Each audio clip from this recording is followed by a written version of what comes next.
Higit pa sa masasarap na pagkain at inumin, isang lugar din ito para sa masayang kwentuhan. Alamin natin ang kwento sa likod ng isang matagumpay na bar business dito sa Negosyo Tayo.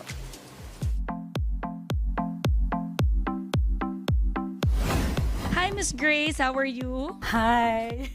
All right, to start off, tell us first more about your background. Paano ka ba napasok sa mundo ng pagninegosyo? Ano bang una naging trabaho natin? Okay, so actually, statistician ako by profession back 2012 to 2017. You know, yun yung, pag nasa corporate ka, yun yung magmamotivate sa'yo to explore more. So that's why I'm in this business right now.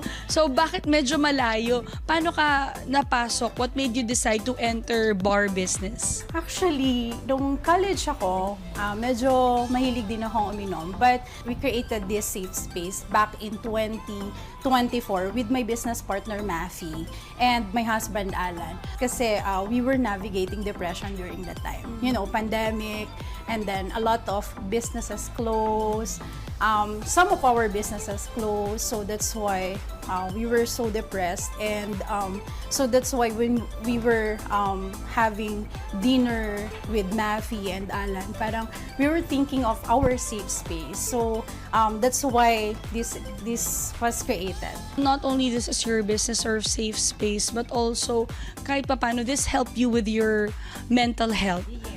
So, ang daming nangyari. How did you conceptualize the business? We have this safe space. What would be our mission? So, we have 3 missions. One is we share this safe space with our community through proactive engagement. So, what we do, we drink and talk to our clients to have this space of, you know, so we can freely express our thoughts and feelings together. So, may mga Fridays, Saturdays, or events na nandito talaga kaming mga owners at nakikipag-inuman kami. Meron tayong mga clients na gusto nilang mag-express ng feelings nila na hindi nila magawa.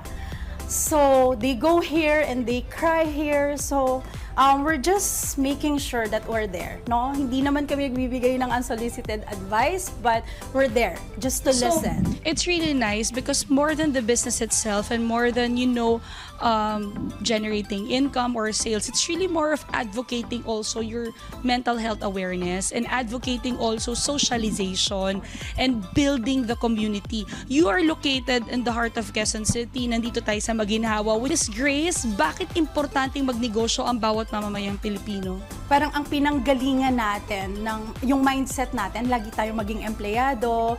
It's somehow, dadating ka sa time na you want financial freedom, you want your own space, no? Na susundin mo yung timeline at your own face, no? So parang very important yon na dapat alam mo, kilala mo yung sarili mo. Ang diamante nabubuo dahil sa sobrang pressure. Kung dumadaan ka man sa paghihirap ngayon, ginagawa ka lang nitong mas matibay. Till next time mga kanegosyo, kakaibang business story at business tips na naman ang ibabahagi namin sa inyo. Kaya naman tara, negosyo tayo!